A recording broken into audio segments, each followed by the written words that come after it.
Si tuviésemos que hacer un resumen de la situación geopolítica de Internet, deberíamos decir que el ciberespacio se ha transformado en una fuente de conflictos internacionales, ¿sí? A tal punto que la OTAN, ¿sí? Recuerden la OTAN, el brazo armado de Occidente que reúne casi el 60% de todos los presupuestos militares del mundo, lo reconoció recientemente a este ciberespacio y de manera oficial como uno de los nuevos campos de batalla.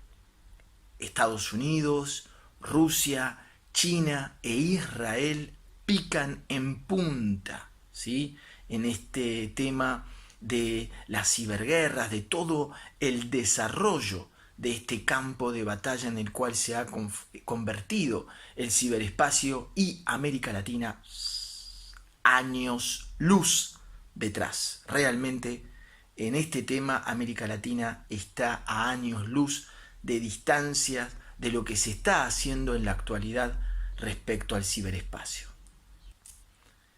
Para la mayoría de los analistas, yo diría casi todos, por no decir todos, el ciberespacio se ha convertido en un sistema vital para nuestro modelo de sociedad, ¿sí? Transformándose, como no podía ser de otra manera, teniendo en cuenta la raza humana, en una fuente de conflictos de tensiones internacionales que año tras año van en aumento, ¿sí? Hasta tal punto lo dijimos que la OTAN lo reconoció hace poquito, reconoció al ciberespacio como un campo de batalla en el cual se pueden desarrollar conflictos. Hace mucho tiempo ya que las potencias del mundo, las potencias que nos gobiernan, ávidas de supremacía, han estado trasladando sus conflictos o bien sus capacidades de disuasión, el armarse en geopolítica hasta los dientes, en el lenguaje diplomático se lo llama capacidad de disuasión. Y lo que decíamos es que las potencias ya hace mucho que han trasladado sus conflictos al espacio exterior. ¿Por qué? Porque la ecuación se ha vuelto cada vez más simple en este sentido, lo decimos siempre, lo hemos dicho en otros videos cuando hablamos de, por parte de Estados Unidos, de la creación de fuerzas armadas espaciales. Quien controla el espacio con los satélites, que a través de los satélites se maneja todo lo que es internet, todo lo que es la información, todo lo que es el espionaje, ¿sí? Quien controla el espacio controla la Tierra. La ecuación es cada vez más simple, ¿sí? Porque ya que nuestro planeta está cada vez más dependiente tecnológicamente de lo que ocurre allá arriba, como se dice, el cosmos se ha convertido en un eje geoestratégico fundamental. Si tuviéramos que nombrar uno de los primeros países que ha entendido este cambio de paradigma que se produce con la llegada de Internet a estos tiempos, ¿sí? O bien un país que ha comprendido esta mutación, esta transformación en materia de enfrentamientos entre países o entre distintos grupos de poderes, tenemos que hablar de Rusia.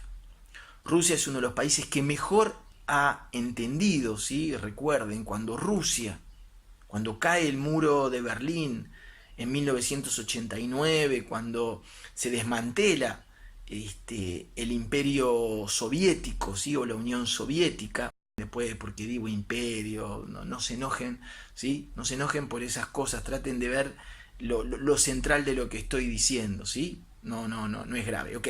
Entonces, cuando se desmantela la Unión Soviética, uno de los primeros grandes desafíos de Rusia que queda, ¿sí? Es repensarse militarmente, ¿sí? Y hacerlo de manera urgente, ¿sí? ¿Qué quiere decir eso? Quiere decir que hay que tratar de reducir con el menor presupuesto posible y en el menor tiempo posible este abismo militar ¿sí?, que se estaba creando con Estados Unidos, ¿sí? En la época de la Guerra Fría, Estados Unidos estaba un poquito más adelantado, Rusia hacía otro paso, ¿sí? Era como venían pegaditos el uno al otro. Cuando se empieza a producir el desmantelamiento de la Unión Soviética, se empieza a producir un abismo entre Estados Unidos, y Estados Unidos empieza a tener mucha ventaja a nivel militar, y Rusia se tiene que repensar rápidamente en cómo va a tratar de reducir esa brecha ya casi inalcanzable, ¿sí?, en todo lo que era la geopolítica militar tradicional. Y en ese sentido, ¿sí?, Internet, que aparece más o menos justamente a la caída del muro de Berlín, de alguna manera Internet aparece como una respuesta, ¿sí?, a las plegarias rusas en materia de estrategia militar. ¿Por qué? Porque Rusia entendió que podía aprovechar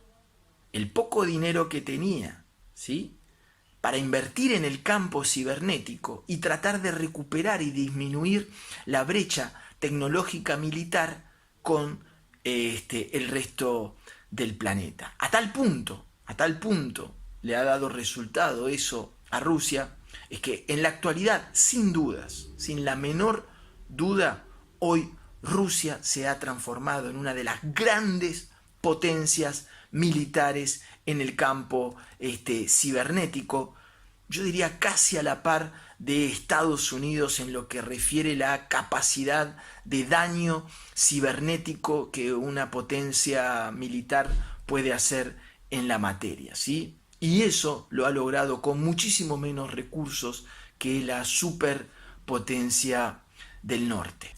Y otra cosa muy interesante que hizo Rusia en esta área, ¿sí?, a la vez que Rusia por un lado avanzaba en sus investigaciones, inversiones en programas para poder desarrollar todo lo que es el poder de fuego cibernético, por otro lado empezó en el campo diplomático, ¿sí?, empezó a ser uno de los abanderados en el campo diplomático para empezar a protestar, a contestar, a luchar contra la hegemonía estadounidense respecto de Internet. Rusia entendió muy rápido que era un gran peligro para sus ambiciones geopolíticas, ¿sí?, el hecho de que Estados Unidos tenga una dominación hegemónica respecto de Internet. Otros dos países que entendieron rápidamente y antes que el resto esta revolución digital que se venía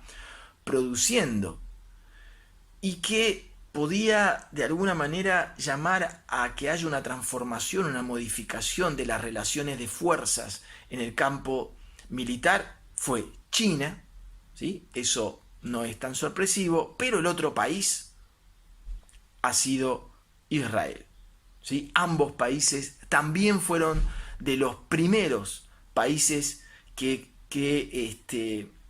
entendieron rápidamente este cambio de paradigma, y la mayoría de los analistas coinciden que junto con Estados Unidos, Rusia, China e Israel pican en punta, se encuentran a la vanguardia de todo lo que es el desarrollo militar del ciberespacio.